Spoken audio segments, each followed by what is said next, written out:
Polemik pengibaran bendera bajak laut di anime One Piece juga turut mendapat respon dari Presiden Prabowo Subianto.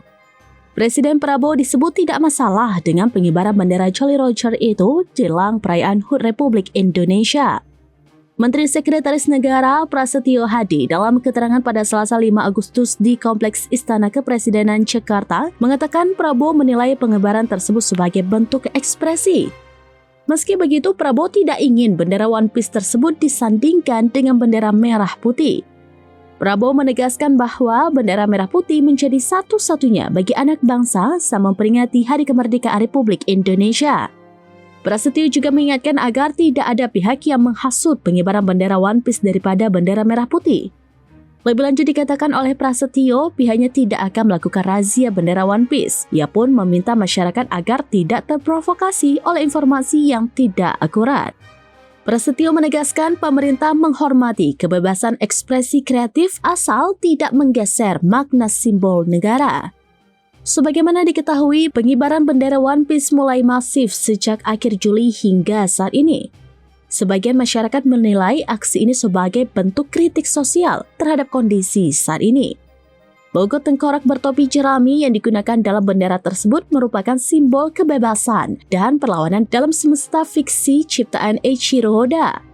Dalam narasi anime, bendera itu melambangkan semangat pantang menyerah dan perjuangan melawan otoritas yang korup. Meski Presiden Prabowo mengaku tidak masalah dengan pengibaran asal tidak dibenturkan dengan bendera merah putih, namun di sejumlah daerah para aparat melakukan penindakan.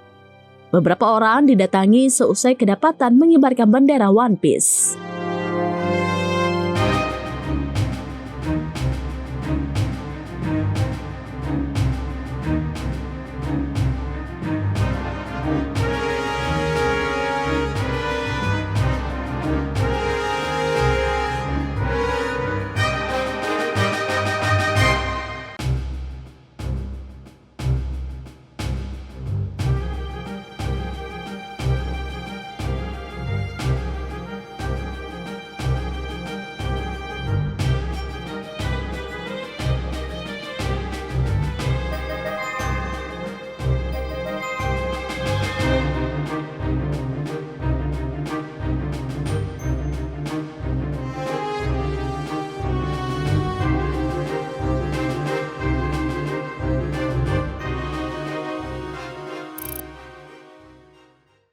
Download Tribun X sekarang, menghadirkan lokal menjadi Indonesia.